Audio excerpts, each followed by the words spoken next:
बिस्मिल्लाहिर्रहमानिर्रहीम। Dear students, मी doctor Kashif और आज हम स्टार्ट करेंगे क्लास 11 लेक्चर नंबर 2 और ये चैप्टर नंबर 1 है मेजरमेंट्स और उसका भी फर्स्ट टॉपिक जिसमें हम फिज़िक्स को अंडरस्टैंड करेंगे, फ्रंटियर्स पे बात करेंगे और ब्रांचेज ऑफ फिज़िक्स पे बात करेंगे। तो हम सबसे पहले स्टार्ट करते हैं, व्हाट इज़ फिज़िक्स। फिज़िक्स की एक डेफिनेशन जो आप काफ़ी दफ़ा आपने ये डेफिनेशन सुनी है, आज हम उस डेफिनेशन को थोड़ा सा बेटर वे से अंडरस्टैंड करने की कोशिश करते हैं। डेफिनेशन तो वही है, इसको मुख्तलिफ अंदाज में भी हम बयान कर सकते हैं। तो अकॉर्डिंग टू द बुक जो है ना, जो डेफिनेशन हमने करनी है, the branch of science which deals with the study of properties of matter, energy and there mutual relationship is called physics. तो कम से कम आपको ये वाली डेफिनेशन आनी चाहिए कि हमने मैटर की प्रॉपर्टीज, एनर्जी और इन दोनों के दरमियान जो रिलेशनशिप है, इसकी जो स्टडी है उसको हम फिजिक्स में काउंट करते हैं। और भी डिफरेंट वेज हैं इसको डिफाइन करने के। स्टडी ऑफ फिजिकल क्वांटिटीज़, अगर हम जितनी भी फिजिकल क्वांटिटीज़ हैं उनकी स्टडी को भी हम फिजिक्स का नाम दे सकते हैं।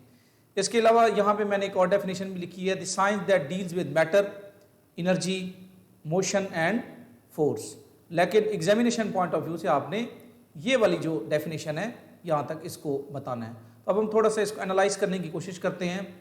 स्टडी किस चीज़ की? Properties of matter. Matter solid, liquid, gas, या उसमें हम अगर आयनिक स्टेट ले लें, प्लाज्मा, तो ये जितनी भी आपके पास स्टेट्स हैं मैटर की, इनकी स्टडी, ठीक है। और उसके साथ साथ एनर्जी, डिफरेंट टाइप की एनर्जीज जो यहाँ मौजूद हैं, चाहे वो रेडिएशन की फॉर्म में हो, हीट की फॉर्म में हो, लाइट की फॉर्म में हो, और वेव फेनोमिना, और इन दोनों का रिलेशनशिप, इसका थोड़ा सा क्या मतलब है, उसके लिए मैंने यहाँ पे एक इक्वेशन लिखी है इसको अंडरस्टैंड करने के लिए। ये फेमस आइंस्टाइन इक्वेशन है, E equals to delta M C का square. Delta M means change in mass, और यहाँ सी का स्केयर का मतलब है कन्वर्जन फैक्टर, जो कि लकीली 9 10 रेज़ पावर 16 के इक्वल है। मैं इस इक्वेशन को थोड़ा सा अरेंज कर लूँ तो ये क्वेश्चन बन जाएगी delta M equal to E over C का स्केयर। इसका मतलब है ये वाहिद इक्वेशन है जिसमें आपको नजर आ रहा है कि एनर्जी और मैस का रिलेशनशिप, एनर्जी और मैस का, कि एनर्जी को मैस में कन्वर्ट कर सकते हैं और मैस को एनर्जी में कन्वर्ट कर सकते हैं। लेकिन सपोज कर लें कि यहाँ पे डेल्टा मीन्स हमने मैस के अंदर चेंज लेके आना है 1 यूनिट, 1 kg, तो हमें कितनी एनर्जी चाहिए? तो यहाँ सी स्क्वायर जो है वो इक्वल है 9 10 रेज़ पावर 16, क्योंकि सी की वैल्यू 3 10 रेज़ पावर 8 होती है। इसका स्क्वायर लेंगे तो वो किस चीज़ की इक्वल आ जाएगा? 9 10 रेज़ पावर 16। अब यहाँ पे अगर वैल्यू 1 लेके आनी है तो आपको यहाँ एनर्जी कितनी पुट करनी होगी? 9 10 रेज़ पावर 16 जॉल। इसका मतलब है अगर इतनी एनर्जी रिलीज हो, इतनी एनर्जी मौजूद हो, तो उससे जो कन्वर्जन होगी वो 1 यूनिट होगी, 1 kg होगी, which is very large value. तो यहाँ पे याद रखें कि ये जो c है, ये सी स्क्वायर जो कि स्पीड ऑफ लाइट का स्क्वायर लिया हुआ है, ये बेसिकली कन्वर्जन फैक्टर है। तो कन्वर्जन फैक्टर कितना है? 9 10 रेज़ पावर 16।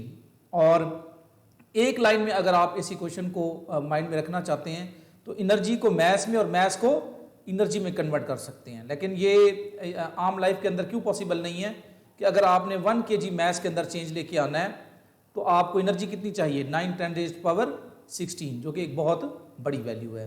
तो यहाँ इस इक्वेशन से नज़र आ रहा है कि एनर्जी और मैस का रिलेशनशिप मौजूद है। तो अब दोबारा हम उसको फिजिक्स की डेफिनेशन को दोबारा देखते हैं। किस किस चीज़ की study? Study of properties of matter, energy and mutual relationship of matter and energy.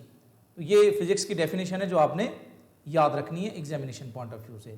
थोड़ा सा और आगे बढ़ते हैं और अब हम बात करेंगे फ्रंटियर्स, कौन कौन से वो पोर्शंस हैं साइज के पॉइंट ऑफ व्यू से जिसमें हमने फिजिक्स को डिवाइड किया हुआ है।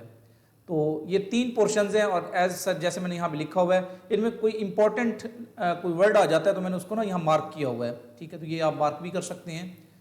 तो इसके लिए यहाँ पे ना ये हमने डायग्राम से भी शो करवाया। ये डायग्राम आप एग्जाम में तो नहीं बना सकते, आपने जस्ट यही 3 पॉइंट्स बताने हैं।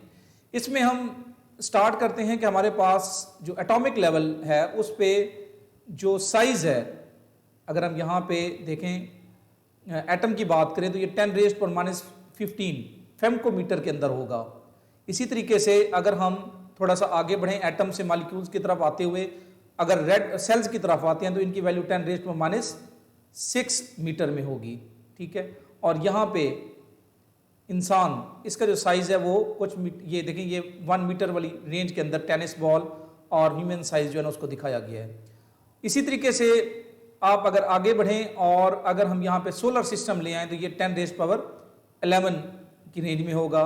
देन उसी solar number of solar systems ले लें तो ये आपके पास एक बहुत बड़ा सिस्टम आ जाता है जिसको आप मिल्की वे गैलेक्सी का नाम देंगे। और आखिर में यूनिवर्स 10⁻27। तो इसमें हम इसकी स्केलिंग कैसे करेंगे, इसके 3 पोर्शंस हम कैसे करेंगे, तो उसके लिए हम यहाँ से इसको रीड करते हैं। The world of extremely large such as universe.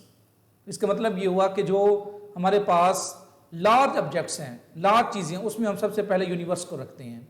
अब यूनिवर्स से रिलेटेड जो भी डाटा है, ठीक है, आपको पता है हमने बिग बैंग थ्योरी से का जो डाटा है उसमें हमें रेडियो वेव्स वगैरह ने काफ़ी इंफॉर्मेशन दी। तो radio telescopes collect information from far side of the universe about the radio waves, ठीक है।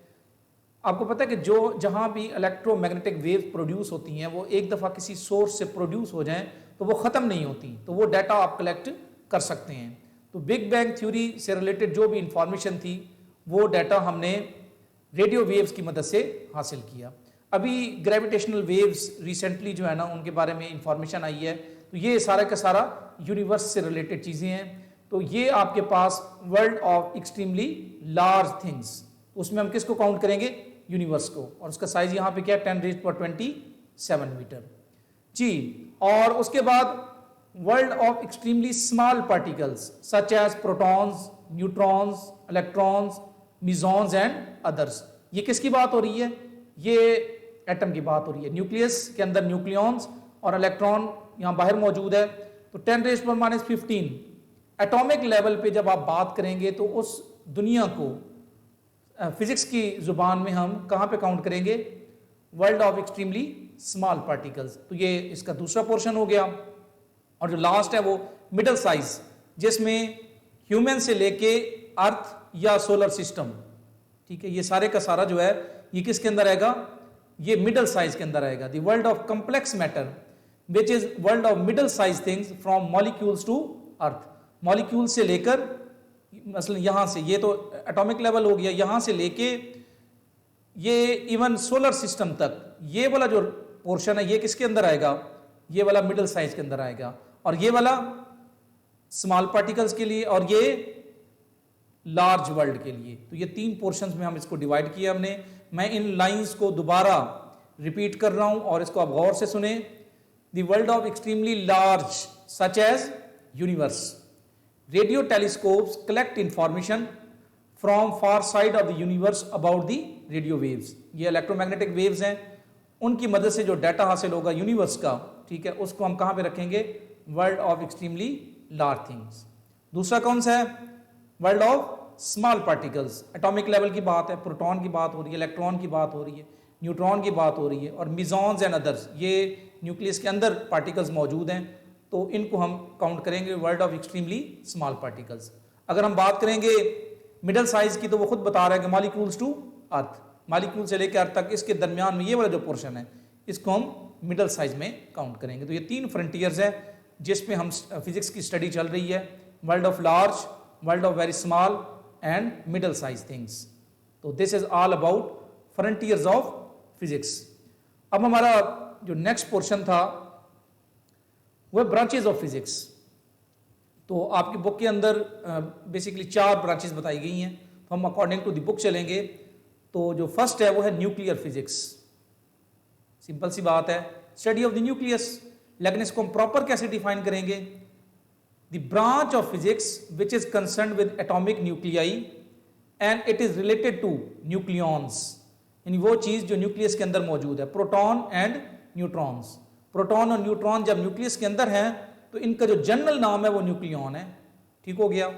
उनका structure, energy state, and reaction between nuclei, जैसे कि nuclear fission and nuclear fusion. दोबारा याद रखें, किस चीज की स्टडी है? न्यूक्लियॉन्स की, उनके स्ट्रक्चर, एनर्जी स्टेट और जो रिएक्शन होते हैं बिटवीन न्यूक्लियाई, और वो कौन कौन से हैं? Nuclear fission and nuclear fusion. ये मैंने डायग्राम से इसको अंडरस्टैंड करवाने की कोशिश की है, और ये लाजमी नहीं है कि ये डायग्राम आप बनाएं, आपने जस्ट न्यूक्लियर फिजिक्स को डिफाइन करना है इन लाइंस के अंदर अकॉर्डिंग टू द बुक। और ये मैंने कोशिश की है कि आसान अल्फाज में आपको लिखूं, दिया आप इसके साथ साथ नोट्स भी बना सकते हैं। तो थोड़ा सा अंडरस्टैंड करते हैं कि what is the meaning of nuclear fission and nuclear fusion. वैसे तो ये chapter number 21 second year physics, उसमें हम इसको डिटेल के साथ करेंगे, लेकिन यहाँ थोड़ा सा इंट्रो के तौर पे हम इसको देख लेते हैं। ये हमारे पास यूरेनियम 235 है, इसके ऊपर हम एक चिंगारी की तरह एक स्लो न्यूट्रॉन बम्बार्ड करवाएंगे, ठीक है। तो ये U-236 के अंदर कन्वर्ट होगा, विच इज अनस्टेबल। ये जैसे एक चिंगारी होती है ना, तो उस तरीके से ये U-236 अब अनस्टेबल हो गया है। उसकी वजह से क्या होगा? ये टूटेगा। जब ये टूटेगा तो ये बेरियम 144 और क्रिप्टॉन 89 के अंदर कन्वर्ट होगा, और 3 न्यूट्रॉन्स भी साथ रिलीज होंगे। ये 3 न्यूट्रॉन्स एक और यूरेनियम 235 के साथ रिएक्ट करेंगे। इस तरीके से ये चेन स्टार्ट हो जाएगी, जिसको हम न्यूक्लियर फिशन चेन रिएक्शन का नाम देंगे।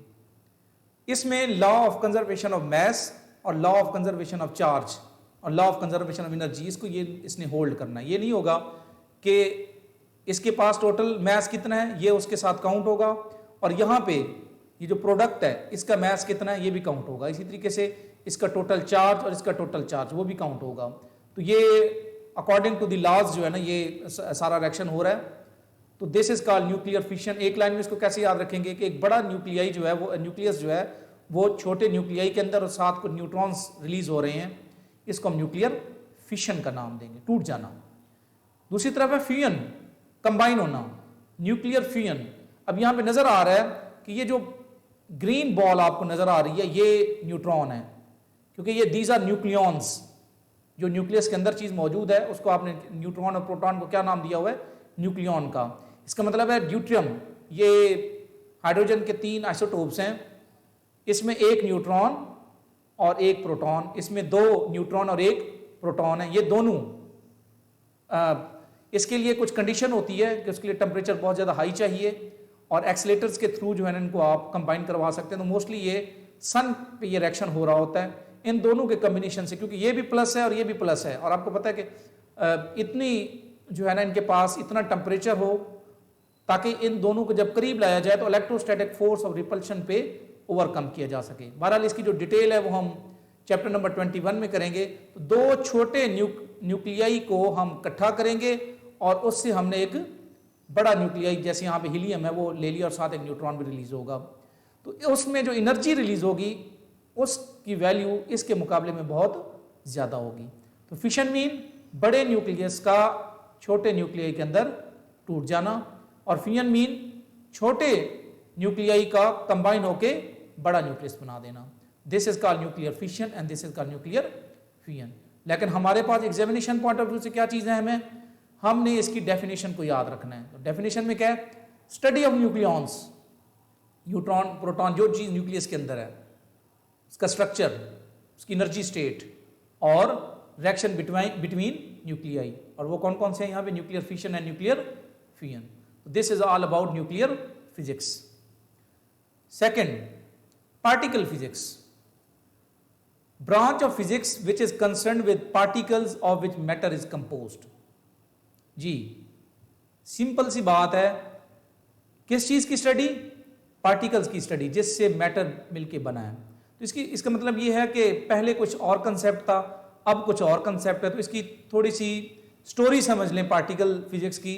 तो ये मॉलिक्यूल से स्टार्ट हो रही है, ठीक है, और यहाँ पे उसने शो किया हुआ है वाटर मॉलिक्यूल H2O, एक ऑक्सीजन और 2 हाइड्रोजन एटम है।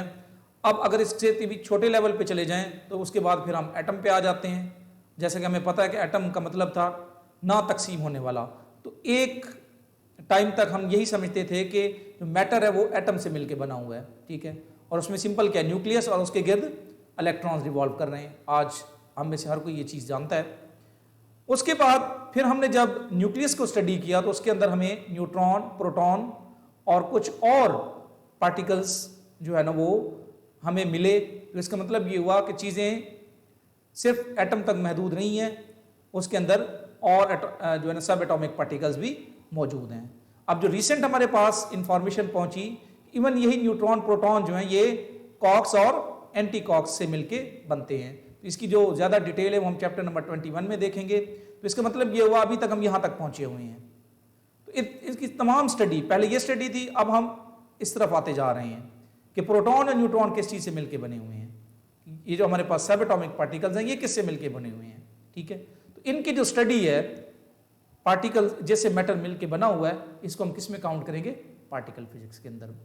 एग्जामिनेशन पॉइंट ऑफ व्यू से आपने सिर्फ एक ही लाइन याद रखनी है, branch of physics which is concern with particles of which matter is composed. This is all about particle physics. ये हमें बनाने की जरूरत नहीं है, जस्ट अंडरस्टैंडिंग के लिए हमारे लिए बहुत इनफ है ये डायग्राम जी। Third, relativistic mechanics. आज हमें पता है कि जो मोशन है वो एक रिलेटिव क्वांटिटी है, लेकिन हम इसको कहाँ पे स्टडी करते हैं रिलेटिविस्टिक मैकेनिक्स को, branch of physics which is concerned with particles having velocities approaching to velocity of light. इसका मतलब ये हुआ कि पार्टिकल्स को डिफरेंट एक्सीलरेटर्स के थ्रू जब हम उनकी जो स्पीड है वो स्पीड ऑफ लाइट को अप्रोच कर रही होगी, उससे ग्रेटर नहीं होगी, उसकी इक्वल भी नहीं होगी, लेकिन उससे लेस होगी, तो वहाँ बहुत से पैरामीटर्स जो है ना वो चेंज हो जाते हैं, उनका जो मैस है वो वेरी हो जाएगा, ठीक है। एनर्जी जो है उसमें जो है ना वेरिएशन आ जाएगी। तो इसी तरीके से जो बहुत से पैरामीटर्स चेंज हो जाते हैं, तो इसका मतलब ये हुआ कि रिलेटिविस्टिक मैकेनिक्स के अंदर सिंपल सी बात है, सिर्फ उन पार्टिकल्स को हम स्टडी कर रहे होते हैं जो वेलोसिटी ऑफ लाइट को अप्रोच कर रहे होते हैं, जिनकी अपनी जो वेलोसिटी है वो वेलोसिटी ऑफ लाइट को उसकी रेंज में आ रही होती है, उसकी इक्वल नहीं होगी लेकिन उससे कम होगी। तो उस तरह की जो स्टडी है उसको हम किसके अंदर काउंट करेंगे, रिलेटिविस्टिक मैकेनिक्स के अंदर, ठीक है। तो ये special theory of relativity chapter number 19 second year physics, उसके अंदर हम डिटेल के साथ देखेंगे। तो इसमें हमने क्या चीज़ याद रखनी है, वो पार्टिकल्स जिनकी वेलोसिटी किसको अप्रोच कर रही है, वेलोसिटी ऑफ लाइट को, उसकी स्टडी को हम क्या नाम देंगे, रिलेटिविस्टिक मैकेनिक्स का। और लास्ट है यहाँ पे सॉलिड स्टेट फिजिक्स, बहुत बड़ी फील्ड है और इस पे सबसे ज़्यादा काम इसी पे हो रहा है। एक्सपेरिमेंटल पॉइंट ऑफ व्यू से भी मैं बात कर रहा हूँ। सबसे पहले देखेंगे एग्जामिनेशन पॉइंट ऑफ व्यू से आपने इसके बारे में याद क्या रखना है। जैसे कि नाम के साथ अटैच है, branch of physics which is concern with structure and properties of solids and their crystal structure. इसका मतलब ये हुआ कि स्ट्रक्चर भी और प्रॉपर्टीज किसकी, सॉलिड्स की, और उसके साथ साथ उनका क्रिस्टल स्ट्रक्चर को भी स्टडी करना। सपोज कर लें कि अगर आपके पास सोडियम क्लोराइड है और उसका एक सर्टेन टेम्परेचर जिस पे उसने मेल्ट होना है, तो उस टेम्परेचर तक, उस टेम्परेचर से 1 सेंटीग्रेड पहले भी वो सॉलिड फॉर्म में रहता है, और जैसे ही उस टेम्परेचर को वो टच करता है वो अचानक लिक्विड में कन्वर्ट हो जाता है।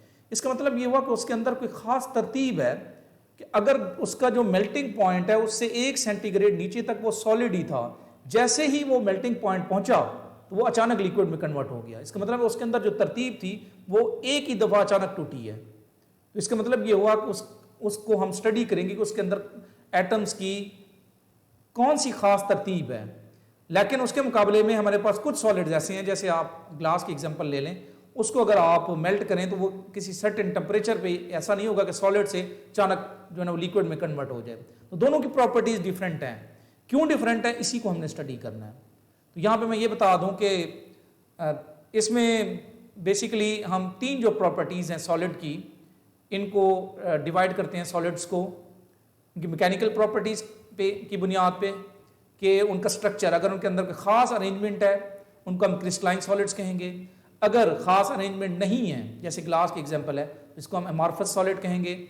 और अगर उनकी लॉन्ग चेन नुमा चीज़ है या इंटरमीडिएट समझ लें, यानी कहाँ अरेंजमेंट होगी कहाँ नहीं होगी, कुछ एरियाज में अरेंजमेंट होगी लेकिन उस तरह की नहीं होगी जैसे क्रिस्टलाइन सॉलिड के अंदर होती है, ठीक है, तो उनको हम पॉलीमेरिक सॉलिड्स के अंदर काउंट करते हैं। तो ये मैकेनिकल प्रॉपर्टीज़ के हिसाब से सॉलिड्स को हम 3 पोर्शन में डिवाइड करते हैं।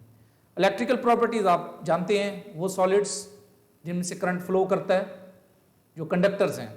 दूसरा वो जिनमें करंट फ्लो नहीं करता, रूम टेम्परेचर की बात हो रही है, ठीक है। और तीसरा जो है वो इंसुलेटर है, उनको ख़ास कंडीशन के अंदर उनमें करंट फ्लो करेगा, अदरवाइज करंट फ्लो नहीं करेगा। तो इलेक्ट्रिकल प्रॉपर्टीज़ के हिसाब से हम सॉलिड्स को डिवाइड करते हैं, उनको स्टडी करते हैं। और मैग्नेटिक प्रॉपर्टीज़ के हिसाब से भी इसकी बेसिकली तो 3 टाइप्स हैं, लेकिन अगर हम इसको स्पेसिफिक वे से देखें तो हम इनको 5 टाइप्स में डिवाइड कर लेते हैं, ठीक है। कि इनमें से कुछ मैग्नेटिक होते हैं, फेरोमैग्नेटिक, स्ट्रॉन्ग मैग्नेटिक मटेरियल्स वाले, कुछ जो है ना वो पैरामैग्नेटिक होते हैं, ठीक है, और कुछ जो है वो डायामैग्नेटिक होते हैं। डायामैग्नेटिक जो है वो उनका हम नॉन मैग्नेटिक में काउंट करते हैं। पैरामैग्नेटिक जो है वो भी ऑलमोस्ट हम नॉन मैग्नेटिक, उनकी मैग्नेटिक मूवमेंट होगी लेकिन बहुत ही स्मॉल होगी, ठीक है। और जो फेरोमैग्नेटिक मटेरियल्स होते हैं उनके अंदर मैग्नेटिज्म बिकॉज ऑफ डोमेन्स, ये हम डिटेल के साथ सेकंड ईयर में देखेंगे। तो मैग्नेटिक प्रॉपर्टीज़ के हिसाब से हम सॉलिड्स को डिवाइड करते हैं और उनको स्टडी करते हैं, और इलेक्ट्रिकल प्रॉपर्टीज़ के हिसाब से सॉलिड्स को डिवाइड करते हैं, उनकी स्टडी करते हैं, और मैकेनिकल प्रॉपर्टीज़ के हिसाब से और भी प्रॉपर्टीज़ हैं। तो ये बहुत ही बड़ी फील्ड है, ठीक है। एक्सपेरिमेंटल पॉइंट ऑफ व्यू से इसमें बहुत ज़्यादा, इवन अब तो हम नैनो स्केल्स पे स्टडी कर रहे हैं जो है ना अपने मैटर को, और अब हम आगे जा रहे हैं फेमकोमीटर पे, नैनोमीटर पे हम पहुंच गए हैं। अब हम फेमकोमीटर पे यानी 10 रेज़्ड पावर, यानी आप समझ लेंगे एटॉमिक लेवल पे, यानी हम अपनी आंख से खुद एटम को देख सकेंगे या एटॉमिक लेवल पे चीज़ों को कंट्रोल करेंगे। तो it is all about solid state physics. अब एग्जामिनेशन पॉइंट ऑफ व्यू से मैं एक आध लाइन दोबारा बता देता हूँ। आपने ये 3 पॉइंट्स बताने हैं, फ्रंटियर्स, और जो 3 फ्रंटियर्स हैं यहाँ जैसे लिखा हुआ है, अगर कोई इसमें मेजर लफ्ज़ आ गए तो उसको आप हाईलाइट कर सकते हैं। उसके साथ आपने ब्रांचेस जो हैं, जैसे मैंने यहाँ पे लिखा हुआ है, जस्ट आपने इसको डिफाइन करना है, ठीक हो गया। और उसके साथ साथ जैसे यहाँ पे रिएक्शंस हैं तो इनके नाम भी आपने साथ बता देने हैं। न्यूक्लियर फिजिक्स हो गया, और उसके साथ पार्टिकल फिजिक्स, ये माने यहाँ पे मैंने लिखा हुआ है according to the book, relativistic mechanics और सॉलिड स्टेट फिजिक्स। तो इनको आप यहाँ से देख सकते हैं, और उम्मीद है कि मैंने बहुत ही आसान अल्फाज में आपको इनको समझाने की कोशिश की है। Frontiers of physics and branches of physics.